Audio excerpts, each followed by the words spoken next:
আসসালামু আলাইকুম। সবাইকে স্বাগত জানাচ্ছি আমাদের আজকের লাইভে। আশা করছি সবাই ভালো আছেন। বিষয়বস্তু আপনারা সবাই জানেন, আমি ঘোষণায় দিয়েছিলাম। তো যারা এখনও যুক্ত হননি, যুক্ত হয়ে যান। আমি কিছু সময় অপেক্ষা করি, কিছু মানুষজন আসা পর্যন্ত।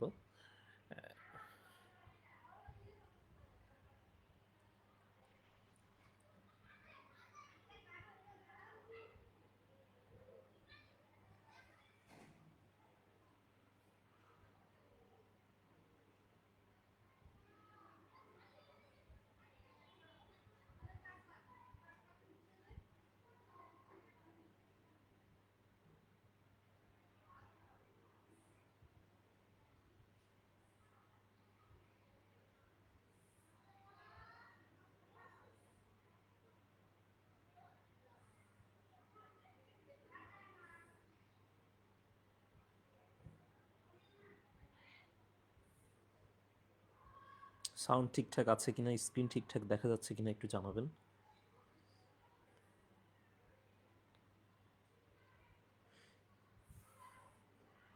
জি, ওয়ালাইকুম আসসালাম। আমি আলহামদুলিল্লাহ ভালো আছি। আপনারা কেমন আছেন? আমার সাউন্ড ঠিকঠাক শোনা যাচ্ছে কিনা আর স্ক্রিন ঠিকঠাক দেখা যাচ্ছে কিনা একটু জানান। একটু কিছু সময় পরেই শুরু করবো আর কি, 3-4 মিনিট পরে।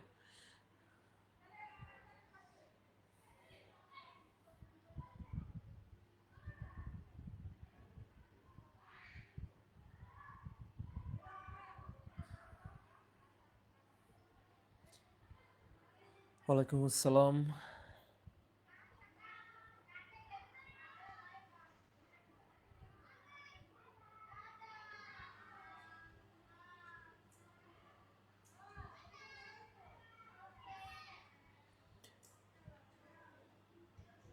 আপনারা চাইলে এটার স্ক্রিনটাকে কিন্তু ফুল স্ক্রিন করে নিতে পারেন, রোটেট করে আম, করে নিতে পারেন, কারণ এটা হচ্ছে যে ল্যাপটপ থেকে যুক্ত হয়েছি। আচ্ছা, আমি একটু একটু অপেক্ষা করি। হ্যাঁ, 9টা 47 বাজে তো 5 মিনিট অপেক্ষা করি, যেহেতু 45 আমি সময় দিয়ে রেখেছিলাম। এখন 47 বাজে। 50 পর্যন্ত অপেক্ষা করি, তারপরে আমরা আলোচনা শুরু করবো আর কি।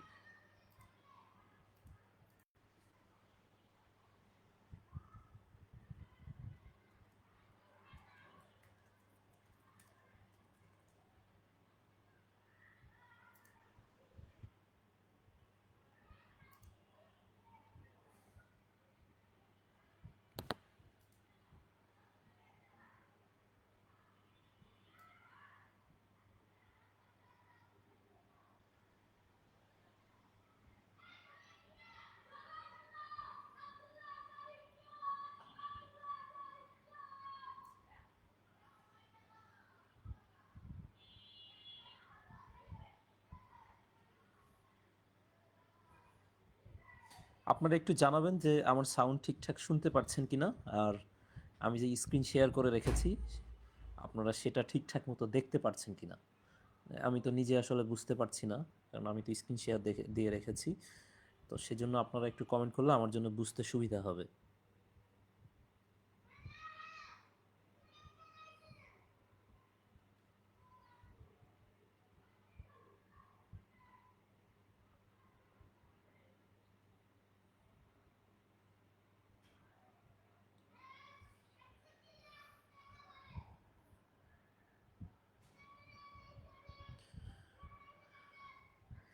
আচ্ছা, যাই হোক, আমরা শুরু করি। সেটা হচ্ছে যে আমরা যারা এই 11 থেকে 20 গ্রেডের বিভিন্ন অফিসে সরকারি চাকরিতে ঢুকি, এবং আমাদের যাদের পদগুলো কম্পিউটার সংশ্লিষ্ট, হোক সেটা ধরেন উচ্চমান সহকারী হতে পারে, তারপরে হচ্ছে অফিস সহকারী কাম কম্পিউটার মুদ্রাক্ষরিক, অফিস সহকারী, ডাটা এন্ট্রি, এছাড়া এই যে স্টেনোটাইপিস্ট, হ্যাঁ, মানে ষাট মুদ্রাক্ষরিক, ষাট লিপিকার ইত্যাদি নানা যত ধরনের পদ আছে, তো সবগুলো পদ আমাদের আসলে কম্পিউটার রিলেটেড যেগুলো, বেশিরভাগ জায়গাতেই দেখা যায় যে আমাদের কাজের ধরন কিন্তু কাছাকাছি।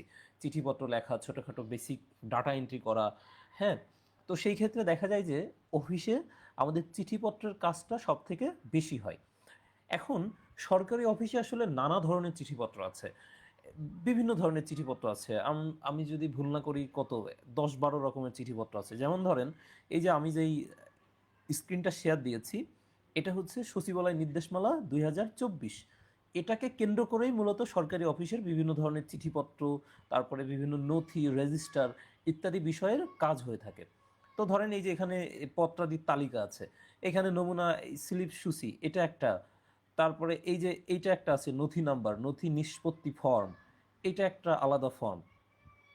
এইটা দেখেন মহামান্য রাষ্ট্রপতি মাননীয় প্রধানমন্ত্রীর জন্য সারসংক্ষেপ, এইটা একটা ফরম্যাট। তো এরকম সরকারি অফিসে নানা ধরনের ফরম্যাট আছে। এই যে দেখেন এটার একটা ফরম্যাট কিন্তু দিয়ে দিয়েছে অর্থ মন্ত্রণালয়, অর্থ বিভাগের একটা ফরম্যাট এখানে দেওয়া আছে। আমি যদি একটু নিচের দিকে যাই, এখানে আরও নানা ধরনের চিঠি আছে। এইটা হচ্ছে যে আপনার এই একটা চিঠি, তারপরে ধরেন সরকারি অফিসে বিশেষ করে ওবিএস দিয়ে আসলে করতে চেয়েছিলাম, কিন্তু ওবিএস দিয়ে এখন করতে পারছি না, কারণ ইন্টারনেট একটু স্লো আছে। ওবিএস দিয়ে করলে অনেক বেশি ল্যাটেন্সি থাকবে, তো সেই জন্য সরাসরি স্ক্রিন শেয়ার দিয়েছি। যাই হোক, আমি যেটা বলছিলাম, তো ধরেন এই একটা চিঠি দেখেন, আমি একটা করে যাচ্ছি, এখানে অনেকগুলো চিঠি আছে। এটা হচ্ছে অফিস আদেশ। এই যে অফিস আদেশগুলো দেখতে এরকম হয়। তারপরে এটা হচ্ছে পরিপত্র, পরিপত্রগুলো দেখতে এরকম হয়। আপনারা বিভিন্ন সময়ে সরকারি বিভিন্ন চিঠি দেখবেন, উপরে লেখা থাকে কোনোটা পরিপত্র, কোনোটা অফিস আদেশ, হ্যাঁ, কোনোটা বিজ্ঞপ্তি, এরকম বিভিন্ন ধরনের চিঠি আছে। তো সাধারণত জেনারেল সেকশন যেগুলো, অর্থাৎ জেনারেল কাজের জন্য বেশিরভাগ দরকার হয় আপনার হচ্ছে স্মারকপত্র। আমি একটু দেখাই আপনাদেরকে, স্মারকপত্রটা কোথায় আছে। এটা হচ্ছে প্রজ্ঞাপন। তো প্রজ্ঞাপন একটা ফরম্যাট, এরকম অনেকগুলো ফরম্যাট আছে। আমি এই যেখান থেকে আপনাদেরকে দেখাচ্ছি, এটা হচ্ছে সচিবালয় নির্দেশমালা 2024। তো এইটাকে ফলো করেই মূলত সারা বাংলাদেশের বিভিন্ন অফিস কাজ করে থাকে, বিশেষ করে সচিবালয় বা তার অধস্তন যত অফিস আছে সেগুলো। এটা যেমন একটা সবার নোটিশ, এটা প্রায় সময় করা লাগে। যেমন আমার অফিসে এটা প্রায় প্রত্যেক সপ্তাহে কয়েকটা করে করা লাগে সবার নোটিশ। তো এইটা হলো সবার নোটিশ, এই ফরম্যাটটা ফলো করে আমাকে করতে হয়। যেমন এই উপরে দেখেন গণপ্রজাতন্ত্রী বাংলাদেশ সরকার, এটা ঠিক থাকে। জনপ্রশাসন মন্ত্রণালয়ের এইখানে হচ্ছে আমার অফিসের নাম হয়। তারপরে এই পরিসংখ্যান গবেষণা কোষের জায়গায় আমার অফিসের শাখা হয়। এরকম আপনি যেই অফিসে চাকরি করবেন সেই অফিসের নাম শাখা হয়ে থাকে। আচ্ছা, স্মারকপত্রটা একটু আমি দেখি, স্মারকপত্রটা কোথায় জানি আছে। এটা মেবি উপরের দিকে থাকতে পারে। একটু সময় দেন, আমি একটু চিঠিটা খুঁজে নিই, মানে যেই চিঠিটা আমাদের সব থেকে বেশি করতে হয়। নম্বর খুঁজে পাচ্ছি, এই যে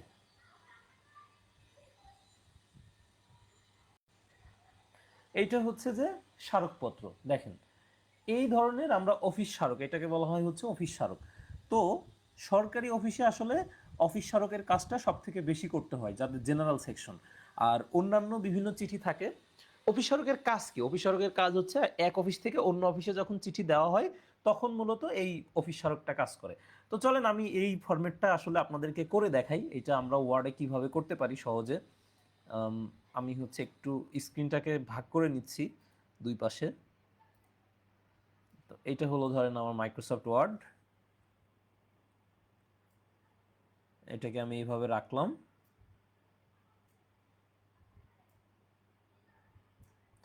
দেখেন মাইক্রোসফট ওয়ার্ডে সাধারণত, তার আগে আমি একটু বেসিক আলোচনা করি যে আমাদের আসলে অফিসে কাজ করতে গেলে মাইক্রোসফট ওয়ার্ডে কী কী বিষয় বেশি দরকার হয়। এক নম্বর হচ্ছে যে আমাদের ফন্ট পরিবর্তন করা, এইটা দরকার হয়। তো সেটা আমরা এই যে এখান থেকে করতে পারি, এই যে ফন্টের যে অপশনটা আছে এখান থেকে করতে পারি, ফন্ট পরিবর্তন আমাদের দরকার হয়। তারপরে এই সারিতে দেখেন এই যে অ্যালাইনমেন্টের 4টা অপশন আছে। তো এই অ্যালাইনমেন্ট 4টা আমাদের প্রায় সময়ই দরকার হয়। হ্যাঁ, অ্যালাইনমেন্টের পরে যেটা থাকে সেটা হচ্ছে এই যে একটা হলো বুলেটিং নাম্বার, আর একটা হচ্ছে নাম্বারিং। বাম পাশে যেটা আছে সেটা হচ্ছে বুলেট, আর ডান পাশে যেটা আছে সেটা হচ্ছে নাম্বার।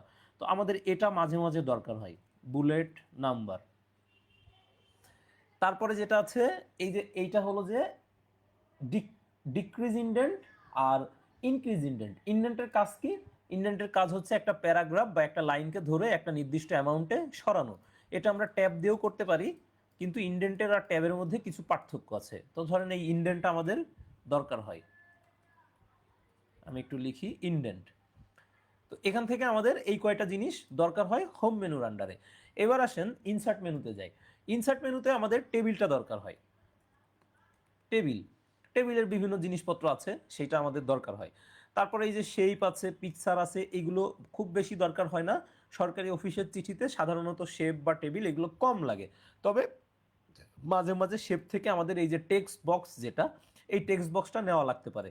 টেক্সট বক্সটার কাজ কি হয়, ধরেন আপনি এখানে একটা ছোট করে লেখা দিবেন গোপনীয়, তো এই যে এটা তখন এই টেক্সট বক্সটার সাহায্য আপনি নিতে পারেন। তাহলে আমাদের কি লাগে, টেক্সট বক্সটা লাগে।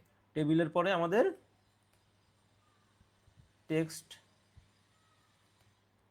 Text box. ওকে, তাহলে ইনসার্ট মেনু থেকে আমাদের টেবিলের পরে হচ্ছে টেক্সট বক্স লাগলো। আর বাকি এখানে ধরেন যে এই যে হেডার, ফুডার, বুকমার্ক, এগুলো আসলে খুব বেশি দরকার হয় না। হ্যাঁ, এগুলো আসলে বেশি দরকার হয় না, আপনার শেখা থাকলে মাঝে মাঝে কাজে লাগতে পারে। তবে অফিসের যে প্রয়োজনীয় কাজ সেগুলো করার জন্য এগুলো না জানলেও চলে। ডিজাইন অপশন কখনোই প্রয়োজন হয় না, এটাকে একদমই বাদ দিতে পারেন।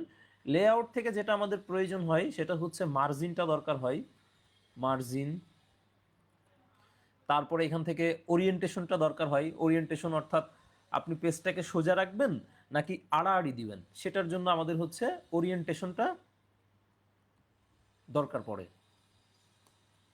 এরপরে সাইজ তো অবশ্যই দরকার পড়ে, কলামটা মাঝে মাঝে দরকার পড়তে পারে। আর পেজ ব্রেকের অপশন আছে। পেজ ব্রেকের অপশনটা কখন কাজে লাগে, ধরেন আপনি একই চিঠির মধ্যে একটা নেবেন হচ্ছে মানে লিগাল পেজ অর্থাৎ বড় সাইজ, আরেকটা নেবেন A4 পেজ, ভিন্ন ভিন্ন সেকশন ব্রেক করে যখন আপনি কাজ করতে চাইবেন একই ওয়ার্ড ফাইলের মধ্যে, আপনি চাচ্ছেন A4 পেজ থাকবে, আপনি চাচ্ছেন A4 পেজের পোর্ট্রেট বা ল্যান্ডস্কেপ থাকবে, আবার আপনি চাচ্ছেন সেখানে লেটার বা লিগাল সাইজের পেজ থাকবে, তখন আমাদের এই ব্রেক অপশনটাকে ইউজ করতে হয়। তাহলে আমরা এখান থেকে পেজ ব্রেকটা আমাদের শিখে রাখতে হবে, জানতে হবে।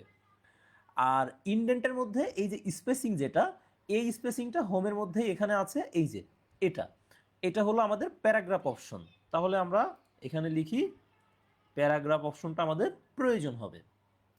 তাহলে আমরা কোথায় ছিলাম, লেআউটে। এরপরে reference, mailing, review, view. View থেকে আমরা রুলার দিয়ে কিছু কাজ করব। এখানে আমরা লিখলাম যে রুলার।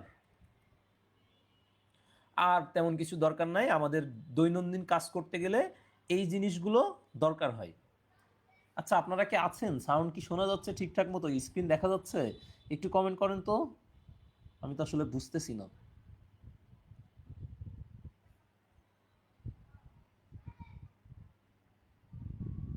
কতজন আছে? 70 জন মাত্র। আচ্ছা ভালো, 70 জন খারাপ না। পরে অনেকেই হয়তো দেখবে, ইস আমি তো রেকর্ডও দিলাম না ভিডিওটা।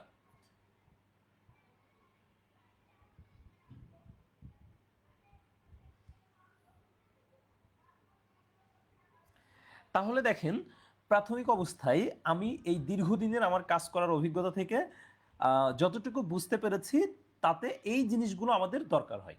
হ্যাঁ, এই যে ফন্ট পরিবর্তন, অ্যালাইনমেন্ট, বুলেট নাম্বার, ইনডেন্ট, তারপরে হচ্ছে table, text box, margin, orientation, size, column, page break, paragraph আর রুলার, এই জিনিসগুলো আমাদের দরকার হয়। এখন এই জিনিসটা আমি একটা লিস্ট আপনাদের জন্য রেখে দিচ্ছি। এখন চলেন আমরা ওই যে যেই স্মারকপত্রটা দেখলাম ওই স্মারকপত্রের একটা ফরম্যাটিং করি, বা ওই ফরম্যাটিংটা করতে আমার কি কি জিনিস দরকার হয় সেটা আপনাদেরকে দেখাই। আমি এটাকে ইন্টার দিয়ে নিচে নিয়ে গেলাম। এখন আমি যেটা করব, এই স্ক্রিনটাকে একটু ছোট করে নিচ্ছি, ছোট করে নিলাম। হ্যাঁ, দেখেন প্রথমে আমাদের এখানে কি লেখা আছে, গণপ্রজাতন্ত্রী বাংলাদেশ সরকার। যখন আপনি মাইক্রোসফট ওয়ার্ডে কোনো কাজ শুরু করবেন, মাইক্রোসফট ওয়ার্ড ওপেন করার পরে আপনার প্রথম কাজ হচ্ছে লেআউটে চলে আসবেন, পেজের সাইজটাকে আপনি A4 সাইজ করবেন। তারপরে এখান থেকে বিফোর, এই যে দেখেন স্পেসিং যেটা আছে, বিফোর 0, আফটার 0। আর হোমে এসে প্যারাগ্রাফ থেকে আপনি 1 সাইজ করে নেবেন। এইটা হচ্ছে প্রথম কাজ। আরেকটা কাজ করতে হবে, এই ফন্টটাকে চেঞ্জ করে আপনাকে নিকোষ করে নিতে হবে। নিকোষ করে নিলাম। তাহলে আমরা প্রথম যে কাজটা করলাম, আমরা পেজের লেআউটে গেলাম। এই যে পেজের লেআউটে গেলাম, গিয়ে এখান থেকে আমরা মার্জিন যেটা আছে ওটা থাকলো বাই ডিফল্ট, সাইজটাকে আমরা A4 করলাম, বিফোর আফটার 0 করলাম। তারপরে আবার হোমে এসে আমরা ফন্ট চেঞ্জ করে নিকোষ করলাম 12 সাইজ, এবং প্যারাগ্রাফ করে দিলাম আমরা 1 সাইজ। ওকে, চলেন এবার পরবর্তী কাজ করি। এখন আমরা লিখে ফেলি পুরো জিনিসটা যা যা আছে। গণপ্রজাতন্ত্রী বাংলাদেশ সরকার, তারপরে জনপ্রশাসন মন্ত্রণালয়, পরিসংখ্যান ও গবেষণা কোষ, www মোপা। এই যে দেখেন বাংলা থেকে যে আমি ইংরেজিতে গেলাম না, আমি কিন্তু কন্ট্রোল অল্টার ভি চেপেছি, মোপা গভ বিডি। এরপরে হচ্ছে আমাদের স্মারক নং 0500। এখন হচ্ছে এখানে আরো পরে 3 শূন্য 206, তারপরে হচ্ছে 22 0003 21, আর এখানে হচ্ছে আমাদের 123। আচ্ছা, তারপরে আছে হচ্ছে তারিখ 17 বৈশাখ 1430। আমরা এটাকে এইভাবে রাখতে পারি। আর নিচে আছে হচ্ছে 30 এপ্রিল 2023। এখন ধরেন এই ফন্টটা আমার যেটা উপরে আছে, আমি নিচেরটাকেও ওইটা করব। তো ওইটা করার জন্য আমরা এই যে এখান থেকে এই দেখেন ফরম্যাট পেইন্টার বলে একটা টুলস আছে, আমি এখানে ক্লিক করলাম, ফরম্যাট পেইন্টারে ক্লিক করলাম, এটার উপর ধরে টান দিলাম, এটাও কিন্তু আমার ওই আগের ফন্টের যে চরিত্রটা আছে সেটা সে গ্রহণ করলো। এরপরে আমাদের কি বিষয়, বিষয় হচ্ছে সচিবালয় নির্দেশমালা 2014 হালনাগাদ করণের লক্ষ্যে প্রস্তুতকৃত প্রাথমিক খসড়ার উপর মতামত প্রদান। রুলস অফ বিজনেস 1996 এর শিডিউল 1 অ্যালোকেশন অফ, একটু লিখি আপনারা দেখেন। হ্যাঁ, business among the DIFFERENT different ministries and divisions অনুযায়ী সচিবালয় নির্দেশমালা প্রণয়ন সংশোধন ও, আমি ল্যাপটপে লিখছি এজন্য আমার একটু টাইপের স্পিড কম হচ্ছে, হালনাগাদকরণ সংক্রান্ত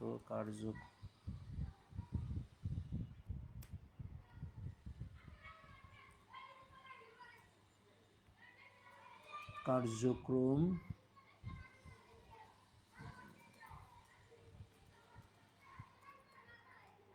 ওপর ন্যস্ত।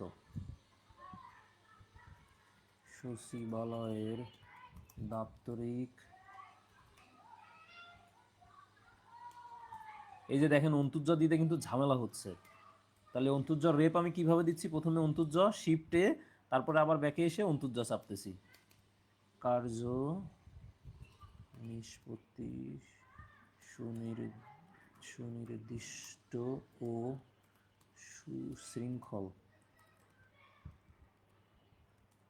সুশৃঙ্খল পদ্ধতিতে সম্পাদনের নিমিত্ত জনপ্রশাসন মন্ত্রণালয় কর্তৃক। আচ্ছা, এই পর্যন্তই থাক। হ্যাঁ, এখন 2 নম্বর প্যারাটা আমরা একটু লিখি। 2 নম্বর, এমতাবস্থায় এতৎসঙ্গে প্রেরিত বিদ্যমান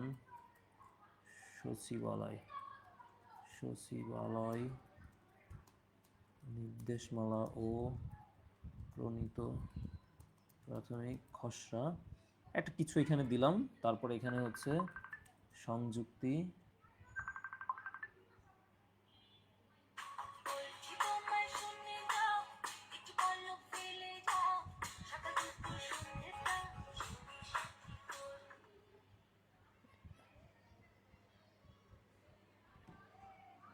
ওকে। এরপরে হচ্ছে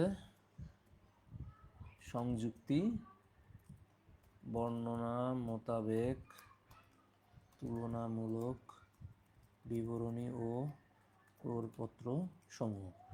এরপরে আমাদের এখানে হচ্ছে আমরা এই নামটা লিখব রোকসানা রহমান, পরিচিতি নম্বর 160-21, উপসচিব, ফোন 02-22-3354-302, তারপরে হচ্ছে ইমেইল statres@mopa.gov.bd। এটা হয়ে গেল। এখন আমাদের নিচের অংশে হচ্ছে সিনিয়র সচিব বা সচিব, তারপরে ড্যাশ ড্যাশ ড্যাশ মন্ত্রণালয় বিভাগ। তারপরে আমরা এই অংশটাকে স্মারকপত্র যেটা আছে এটা আপাতত আমাদের আর লাগছে না, আমরা উপরেরটা যখন ঠিক করব এটাকে আবার কপি পেস্ট করে বসাই দিব। অবগতির জন্য অনুলিপি প্রেরণ করা হলো। তারপরে 1 নম্বর হচ্ছে সিনিয়র সচিবের একান্ত সচিব, জনপ্রশাসন মন্ত্রণালয়,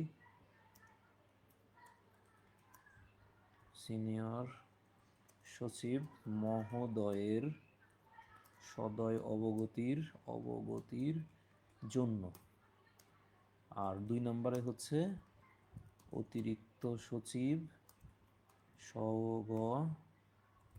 এর ব্যক্তিগত কর্মকর্তা, জনপ্রশাসন মন্ত্রণালয়, অতিরিক্ত সচিব মহোদয়ের সদয় অবগতির জন্য। তারপরে নিচে ছিল হচ্ছে রোকসানা রহমান, উপসচিব। আচ্ছা, এখন কিন্তু আমাদের দেখেন, এখন হচ্ছে আমাদের মোটামুটি লেখার একটা প্রাথমিক ধারা শেষ। এখন এটাকে আমরা সাজাবো। তো প্রথমে আমাদের এই অংশটা কি আছে, এই অংশটুকু হচ্ছে আমাদের মিডিল অ্যালাইনমেন্ট আছে। তো আমরা জাস্ট এই লেখাটুকুকে সিলেক্ট করলাম, কন্ট্রোল ই দিয়ে মিডিল অ্যালাইনমেন্ট করলাম। কোনটা? এই যে দেখেন এখানের যে অ্যালাইনমেন্ট চারটা ছিল সেই চারটার মাঝখানেরটা হচ্ছে কন্ট্রোল ই দিয়ে আমরা মিডিল অ্যালাইনমেন্ট করলাম। এখন এই যে আমাদের ওয়েবসাইটের যে লিঙ্কটা আছে এইটার নিচে দেখেন একটা দাগ হয়ে গিয়েছে। তো এটা আমরাকে কন্ট্রোল ইউ বা আন্ডারলাইন দিয়ে তুলে দিলাম। এবং নিকষে যখন আমরা লিখব, বাংলাতে যদি আমাদের 12 ফন্ট হয় তাহলে ইংরেজিতে আমরা 1 সাইজ বা 2 সাইজ কমিয়ে দিব। তো আমি 1 সাইজ কমিয়ে দিলাম। এখান থেকে কি করলাম, কন্ট্রোল চাপ দিয়ে সেকেন্ড ব্র্যাকেট চাপলাম, অথবা ফন্টের মধ্যে এসে এখান থেকে আমরা সাইজটাকে কমিয়ে দিব। আর এই কালারটাকেও আমরা ব্ল্যাক করে দিলাম। হ্যাঁ, এইবার আসেন, এই যে স্মারকের যে অংশটা ছিল এই অংশটাকে আসলে দুটো ভাবে করা যায়। একটা হচ্ছে আমরা টেবিল দিয়ে করতে পারি, আর একটা টেবিল ছাড়া করতে পারি। তো আমি এটাকে টেবিল ছাড়া করলাম। এখন এইটাকে যদি আমি এরকম ট্যাব দিয়ে দিয়ে নিয়ে যাই, সেটা একটা পদ্ধতিতে আমি সরাতে পারি। আরেকটা পদ্ধতি হচ্ছে আমার ভিউ থেকে আমি রুলারটাকে অন করে নিলাম। অন করে নিয়ে এই যে দেখেন কোণার দিকে একটা অপশন আছে, এইটা হচ্ছে ট্যাব। তো এইখান থেকে আমি রাইট ট্যাবে নিয়ে যাব। তো রাইট ট্যাব আনার জন্য এখানে আমি ক্লিক করব, মাউসের ক্লিক করব। এই যে দেখেন ক্লিক করলে এখন এই যে দেখতে পাচ্ছেন রাইট ট্যাব আসছে। এটাকে ধরে আমি এইখানে টান দিলাম, দেখেন এটা কিন্তু আমার হয়ে গেল। ঠিক একইভাবে নিচের যে দাগটা আছে এটাকে আমরা ওইখানে টান দিলাম, একটা ট্যাব চাপ দিলাম, এখানে চলে গেল। তো আমরা এটাকে একটু ওইটার মতো করে দেই। আবার এই তারিখটাকেও আমরা ট্যাব সেট করে শেষে দিলাম। এটার কারণে যেটা হবে এটা হচ্ছে যে আপনার প্রপার অ্যালাইনমেন্টটা হবে। আর টেবিল দিয়ে করা যায়। টেবিল দিয়ে আমরা কিভাবে করতে পারি, আমাদের এখানে হচ্ছে টেবিল নিতে হবে। ইনসার্টের মধ্যে গেলাম, টেবিল থেকে আমরা টেবিল নিব হচ্ছে যে 1 2 3 4, তাহলে আমাদের হচ্ছে 4x4। ওকে, এই ঘরে আমাদের প্রথমে হচ্ছে যে আমি দেখাই আপনাদেরকে। এবার এইটাকে পুরাটাকে আমরা ধরে এই যে এখানে টেবিল যে ডিজাইন অপশনটা থাকে এখানে এসে আমরা এটাকে মার্জ সেল করে দিলাম। মার্জ সেল করাতে আমার যেটা হলো, এই সবগুলো টেবিল একরকম হয়ে গেল। এখন আমরা স্মারকটাকে যদি এটার মধ্যে রাখি, এটা হয়ে গেল আমাদের স্মারক।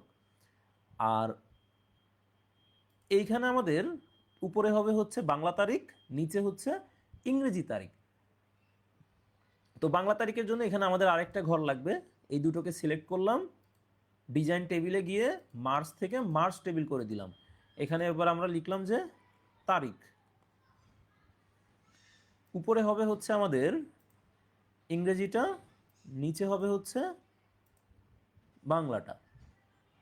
তো এটাকে ধরে আমরা একটু সরিয়ে দিলাম শেষ মাথা পর্যন্ত, তারিখের ঘরটাকে ধরে সরিয়ে দিলাম। এখন এই যে আমার তো ঘর রয়ে গিয়েছে, আমার কাজ হচ্ছে এই ঘরগুলোকে মুছে দেওয়া। তো সেজন্য কি করব, এই যে চার কোণা যে আইকনটা আছে এটাতে ক্লিক করলাম, তারপর এখান থেকে প্যারাগ্রাফের এখানে ক্লিক করে বর্ডার অপশন থেকে সবগুলো আমরা নো বর্ডার করে দিলাম। আর বাংলা যে তারিখটা ছিল এটাকে সিলেক্ট করে আবার বর্ডার অপশনে গিয়ে আমরা এখান থেকে বটম বর্ডারটাকে অন করে দিলাম। আর তারিখের যে অংশটা আছে, তারিখ এবং স্মারক এই দুটোকে সিলেক্ট করে টেবিল ডিজাইনের মধ্যে এসে অ্যালাইনমেন্ট থেকে আমরা এই যে মিডিল অ্যালাইনমেন্ট করে দিলাম। তো এটাও কিন্তু আমার হলো, এটা হচ্ছে যে প্রফেশনাল এবং এইটার মেজারমেন্টটা ঠিকঠাক আছে। আর উপরে যেটা আছে এইটার আসলে মেজারমেন্ট ঠিকঠাক করা কঠিন। এই তারিখেরটা হবে হচ্ছে এইখানে, দেখেন এই যে এইখানে। তো এই মেজারমেন্টটা আসলে অনেকেই করে, আমি সাধারণত টেবিল নিয়ে করি। আমার কাছে টেবিল নিয়ে করলে কাজটাকে আসলে বেশি মানে গোছানো মনে হয় বা প্রফেশনাল লাগে এবং অ্যালাইনমেন্টগুলো ঠিকঠাক থাকে। আপনারা দুটো পদ্ধতির যে কোনো একটা ফলো করতে পারেন। তো এখানে আমরা একটা ইন্টার দিলাম উপরের লাইনে যাতে একটু ফাঁকা থাকে। আমি টেবিল নিয়ে করলাম, হ্যাঁ অনেকে বলে যে টেবিল নিয়ে কেন করব, আমি টেবিল নিয়ে করলাম কারণ টেবিল নিয়ে করলে আমার কাছে মনে হয় যে এটা অ্যালাইনমেন্ট করাটা সহজ হয় বা দেখতে সুন্দর লাগে। এরপরে আমাদের কাজ হচ্ছে বিষয়ের কাজ। এটাকে একটু সরিয়ে দিলাম, এইটাকেও হচ্ছে একটু আমরা এভাবে রাখলাম। এবার আসেন আমাদের বিষয়। বিষয়ের এখানে একটা ইন্টার দিলাম, বিষয়টাকে আমরা সিলেক্ট করে কন্ট্রোল বি দিয়ে বোল্ড করে দিলাম, হয়ে গেল। তারপরে যে প্যারাগ্রাফ বা বডির যে অংশটা থাকে সেই অংশটুকুকে সিলেক্ট করে কন্ট্রোল জে দিয়ে জাস্টিফাই অ্যালাইনমেন্ট করলাম। জাস্টিফাই অ্যালাইনমেন্ট কোথায়, ওই যে হোম মেনুর আন্ডারে অ্যালাইনমেন্ট, আমি বলেছিলাম যে অ্যালাইনমেন্টটা আমাদের দরকার হবে। প্রথম লাইনে এসে একটা ট্যাব দিলাম, তাহলে দেখেন এটা সরে গেল। এরপর দ্বিতীয় নাম্বার যেই প্যারাটা আছে সেটাতেও আবার একটা ট্যাব দেওয়া আছে, তো এখান থেকে আমরা একটা ট্যাব দিয়ে দিলাম। আর একটু লেখা কিছু কপি করি, তাহলে দেখতে সুন্দর হবে। এখানে কপি করলাম, এইখানে আর একটু কিছু লেখা কপি করে দিই, ওকে। তো এটা আমাদের হয়ে গিয়েছে। এরপরে দেখেন সংযুক্তির অংশটা আছে, এটাকে আমরা এইভাবে রেখে দিলাম। এরপরে হলো অফিসারের নামের এই অংশটা। তো নামের অংশটা আমরা কয়েকটা পদ্ধতিতে করতে পারি। একটা হচ্ছে এটাকে সিলেক্ট করলাম, কন্ট্রোল ই দিয়ে মিডল অ্যালাইনমেন্টে নিলাম। তারপর এই যে উপরে দেখেন এই একটা দাঁত আছে, এই যে ফার্স্ট লাইন ইন্ডেন্ট, এটাকে ধরে একটু সরাই দিলাম, এই যে এটা হয়ে গেল। অথবা আপনি চাইলে ওই আগের মতো টেবিল নিয়ে করতে পারেন। আমি সাধারণত টেবিল নিয়ে কাজ করতে বেশি পছন্দ করি, কারণ আমার কাছে মনে হয় যে টেবিল নিয়ে কাজ করলে মানে কাজটা ওই অ্যালাইনমেন্টটা ঠিকঠাক থাকে। এরপরে আমাদের কি আছে, সিনিয়র সচিব বা সচিব এটা থাকবে। আর এই অংশটা আবার এখানে কপি পেস্ট হবে, এই যে এই অংশটা। তো এটাকে কপি করলাম, এইখানে দিয়ে পেস্ট করে দিলাম, হয়ে গেল। একটা ইন্টার দিয়ে দিলাম। আচ্ছা, এবার এখান থেকে এই অংশটুকুকে জাস্ট বোল্ড করলাম, আর নিচের এই অংশটাকে আমরা আবার আগের মতো কন্ট্রোল ই দিলাম। তারপর ওই যে অ্যালাইনমেন্টের যে অপশনটা আছে এটাকে ধরে নিয়ে, এই যে এটাকে ধরে নিয়ে সরিয়ে এই বরাবর রাখলাম। এখন এখানে স্বাক্ষর করার জন্য ফাঁকা দিতে হবে, ইন্টার দিয়ে দিলাম, উনি এখানে স্বাক্ষর করবেন। দেখেন চিঠি কিন্তু মোটামুটি হয়ে গিয়েছে। একটা চিঠি বানাতে খুব বেশি কষ্ট লাগে না, এতটুকু জিনিসপত্রই আমাদের দরকার হয়। এখানে টেবিল নাই তাই টেবিলের দরকার হলো না। আরেকটু কাজ এখানে আছে, সেটা হচ্ছে এই যে 2 নম্বর প্যারাগ্রাফ যখন এখানে দিয়েছে তখন দেখেন 2 নম্বর আর 1 নম্বরের মাঝামাঝি কিছু স্পেসিং আছে। তো এই স্পেসিংটা হচ্ছে প্যারাগ্রাফের বিফোর এবং আফটার। তো হোমে আসবেন, হোমে আসার পরে প্যারাগ্রাফ থেকে বিফোরে আপনারা এই যে অ্যাড বিফোর স্পেসিং, এখানে 3 4 বা একটা 5 6 দিতে পারেন। এখান থেকে এই যে লাইন স্পেসিং অপশনে এসে বিফোরে 6 দিয়ে দিলাম আমি, ধরেন 6। তো এই যে একটা চিঠি কিন্তু আমাদের হয়ে গেল। এখন যদি এটাকে আমি প্রিন্ট প্রিভিউ দেখি, Ctrl+F2 দিয়ে প্রিন্ট প্রিভিউ দেখলাম, এই যে দেখেন আমার কিন্তু একদম অফিসিয়াল একটা চিঠি করা হয়ে গিয়েছে। জাস্ট এতটুকুই, মানে কাজ আসলে বেশি কিছু না, আপনাকে অল্প কিছু কাজ জানতে হবে। এইটুকুই। এই যে যেই লিস্টটা এখানে আছে, এই কাজগুলো যদি আপনি জানতে পারেন, ফন্ট পরিবর্তন, alignment, bullet number, indent, table, text box, margin, orientation, size, column, page break, paragraph, ruler, এই জাস্ট কয়েকটা জিনিস জানলে আপনার অফিসের কোনো চিঠিপত্র, কোনো প্রতিবেদন, কোনো কিছুতে ইনশাল্লাহ আপনি আটকাবেন না। এর বাইরে খুব বেশি কিছু দরকার হয় না। আমি দীর্ঘদিন কম্পিউটারের এই লাইনে কাজ করছি, হোক সেটা বই লেখা বলেন, হোক সেটা মানে বিভিন্ন শিট বানানো বলেন, ঘুরে ফিরে ভাই এগুলোই। আর অফিসের কাজে তো বেশি কিছু লাগে না। তো সবাইকে ধন্যবাদ, এইটুকুই। এখন আপনাদের যদি কোনো প্রশ্ন থাকে কমেন্ট করতে পারেন, আমার যদি জ্ঞানে থাকে আমি সেটা উত্তর দেওয়ার চেষ্টা করব। জানি না আপনাদেরকে কতটুকু মানে এই বিষয়ে মানে জানাইতে পেরেছি আর কি। নতুন যারা আছেন তারা আবার দেখবেন এই ভিডিওটা।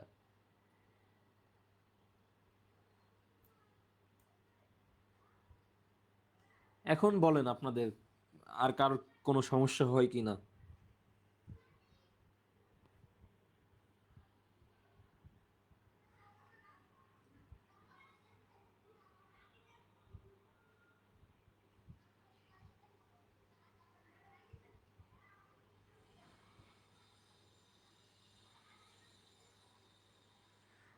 ভাইয়া দেখে দেখে বলতে আপনাকে তো এই ফরম্যাটিংটা জানতে হবে, হ্যাঁ। আপনি এইটা জানলে দেখা গেল আপনার অফিসার বলে দিবে যে এইখানে বডিতে আপনি কি লিখবেন। আরেকটা বিষয় আমি বলি, সেটা হচ্ছে যে এইখানে দেখবেন অনেক সময় সূত্র থাকে। এই যে এখানে দেখবেন যে সেকেন্ড লাইনে সূত্র লেখা থাকে। এই সূত্রটা হচ্ছে আপনি কোন চিঠির উপরে মানে ভিত্তি করে এই চিঠিটা আপনি লিখছেন। ধরেন আপনার জনপ্রশাসন মন্ত্রণালয়, এইটা এটা হচ্ছে জনপ্রশাসন মন্ত্রণালয়। এখন ধরেন এখানে অর্থ মন্ত্রণালয় থেকে একটা চিঠি আসলো, তো এখানে লিখতে হয় যে অর্থ মন্ত্রণালয়ের এই যে এরকম অর্থ মন্ত্রণালয়ের পত্র স্মারক নং, তারপরে যেই স্মারকটা থাকে ওই স্মারকের প্রেক্ষিতে আপনি আসলে এই চিঠিটা লিখছেন, সেটার জন্য সূত্রটা ব্যবহার হয়। আবার ধরেন অর্থ মন্ত্রণালয় আপনার এই চিঠিটা পেল, অর্থ মন্ত্রণালয় যখন এই চিঠির উত্তর দিবে তখন কিন্তু তারা সূত্রে এই যে এই জিনিসটা ব্যবহার করবে, তারা সূত্রে এই অংশটুকু ব্যবহার করবে, লিখবে জনপ্রশাসন মন্ত্রণালয়ের পরিসংখ্যান ও গবেষণা কোষের পত্র স্মারক নাম্বার এত।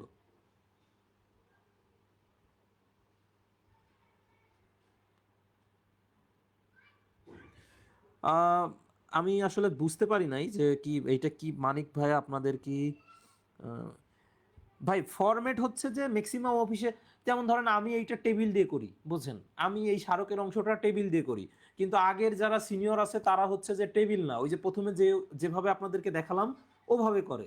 এবং শুধু দেখেন ওইটা না, এই যে এখানেও যেটা আছে, এই যে সচিবালয় নির্দেশমালাও যেটা আছে, এটা দেখেন এখানেও হয়তোবা ওইরকম ওই টেবিল বাদে করা।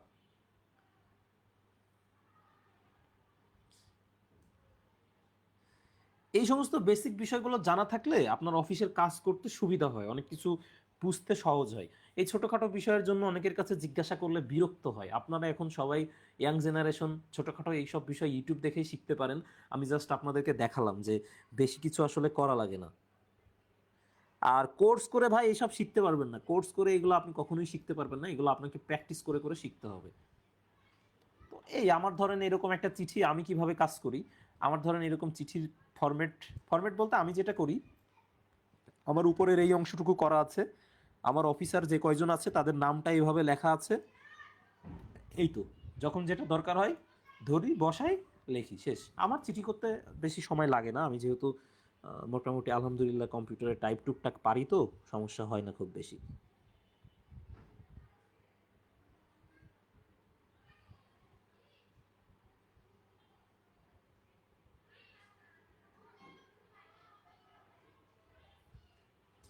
ভাই বিসিসি নিয়ে প্রশ্ন করেন না আজকে, আমি আহ, তারিখটা উপর নিচে মানে আমি বুঝি নাই, তারিখটা উপর নিচে কি, তারিখটা তো ঠিকই আছে, এটাকে এভাবে উপর নিচে জাস্ট এটাকে আপনি এটাকে কাট করেন, এটাকে পেস্ট করেন, আবার ওই ওই অংশটাকে কাট করে পেস্ট করেন। ধরেন এটাকে কপি করলাম, কপি করে এখানে পেস্ট করলাম ইংরেজিটা, আর বাংলাটাকে আবার কপি করে আমি হচ্ছে এখানে ইংরেজি এখানে দিয়ে দিলাম। এই তো হয়ে গেল। আপনি চাইলে এখানে একটু স্পেসিং বাড়াই দিতে পারেন। লেআউটে আইসা আপনারে ধরেন 2 দিয়ে দিলেন, এই যে স্পেসিং বেড়ে গেল। এটারও ধরেন আপনি বিফোরে 2 দিয়ে দিলেন। এবার আসেন আরেকটা ছোট বিষয় আমি আপনাদেরকে শেয়ার করি। সেটা হচ্ছে আপনারা যখন নতুন অবস্থায় চিঠি করবেন তখন যেই কাজটা করবেন, ফাইল থেকে এই যে মোর অপশন যেটা আছে এখানে চলে আসবেন, তারপর অপশন থেকে অ্যাডভান্সে এসে একটু নিচের দিকে গেলে দেখবেন একটা অপশন আছে শো টেক্সট বাউন্ডারিজ। নতুন অবস্থায় আপনারা এই টেক্সট বাউন্ডারিজটা ব্যবহার করবেন। টেক্সট বাউন্ডারিজ ব্যবহার করলে কি হবে, আপনার কাজের অ্যালাইনমেন্টটা আপনি ঠিক রাখতে পারবেন। দেখেন এই যে এরকম, তখন ওই যে বুঝতে পারবেন যে আপনার লেখাটা কোথায় আছে। যেমন আমি এখান থেকে দেখে বুঝতে পারতেছি যে আমার এইটাকে আর একটু সরানো যেতে পারে, মানে এই 23টাকে। তো আমি জাস্ট এটাকে ধরে এইদিকে সরাই দিলাম বা এইদিকে একটু বের করে দিলাম। দেখেন এই যে একটু জাস্ট বাড়াই দিলাম। এই বক্সটা নিলে যেটা হবে, নতুন অবস্থায় আপনার জন্য অ্যালাইনমেন্ট সোজা রাখা, চিঠিটাকে সুন্দর করা সহজ হবে। তারপরে আপনি যখন কিছুদিন কাজ করবেন, আমাদের মতো পুরাতন হয়ে যাবেন, তখন এইটাকে উঠাই দিতে পারেন, টেক্সট বাউন্ডারিজ অপশনটা। এটা না এটা এই যে টেক্সট বাউন্ডারিজ কোথায়, এই যে টেক্সট বাউন্ডারিজ। তো এই যে এখন কিন্তু আমি খালি চোখেই বুঝতে পারতেছি যে আমার চিঠি ঠিকঠাক আছে কিনা। তো এই আর কি, দেখে দেখে করতে হয় বলতে, চিঠির এই যে যে বডিটা, এইটা তো আপনার অফিসার আপনাকে বলবে যে এই চিঠির ভাষাটা এরকম হবে, বা আপনি কিছু চিঠি লিখলে বুঝে যাবেন যে মানে সূত্রস্থ স্মারকের আলোকে এই সেই হাবিজাবি, এগুলা কয়েকটা চিঠি দেখলে আপনি এগুলো বুঝে যাবেন।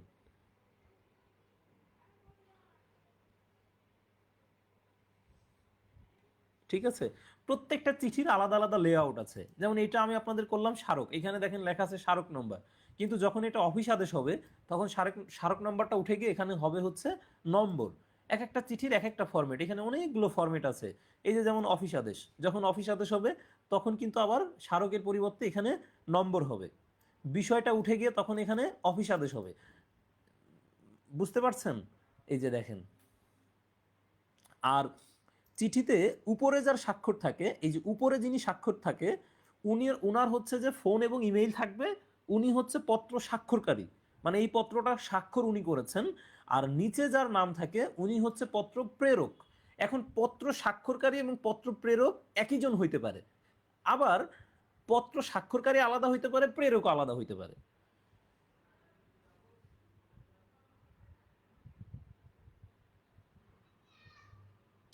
আহ, সময় আসলে পাই না। আর বিষয় হচ্ছে মানুষের আগ্রহ কেমন, এইটাই হলো বিষয়। মানুষের শেখার আগ্রহ থাকতে হবে। এই জিনিসগুলো আসলে যারা নতুন চাকরিতে ঢুকে তারা বুঝে যে কত কষ্ট করে শিখতে হয় বা কত মানে কাঠখড়ি পোহাতে হয়। আপনি যদি শিখতে পারেন আগে থেকে, আপনার যদি জানা থাকে, আপনার জন্য আসলে অফিসে নতুন অবস্থায় অনেক কিছু খুব স্মুথলি কাজ মানে হয়। আপনি সবই তো শিখতে পারবেন, অসুবিধা নাই।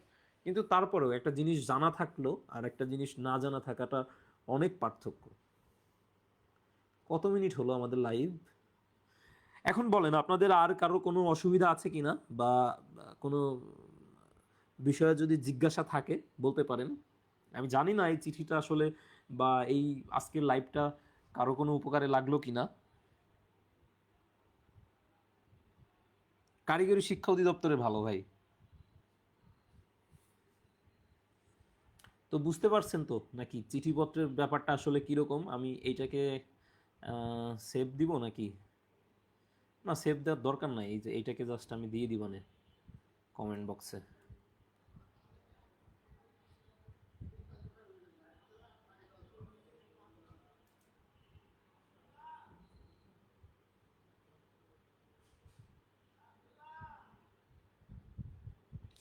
কেন নিকষতা ভাঙবে না ভাই? এই যে ঠিকই তো আছে, রয়জাফলা আকার ম ড্যাম, এখান থেকে নিকষ দিলাম, এই যে ঠিকই তো আছে। আচ্ছা ঠিক আছে, সবাই ভালো থাকেন। আমি জানি না আপনাদের আসলে কতটুকু উপকার হলো, আমি ভিডিওটা আপলোড দিয়ে দিচ্ছি। ওকে, আল্লাহ হাফেজ।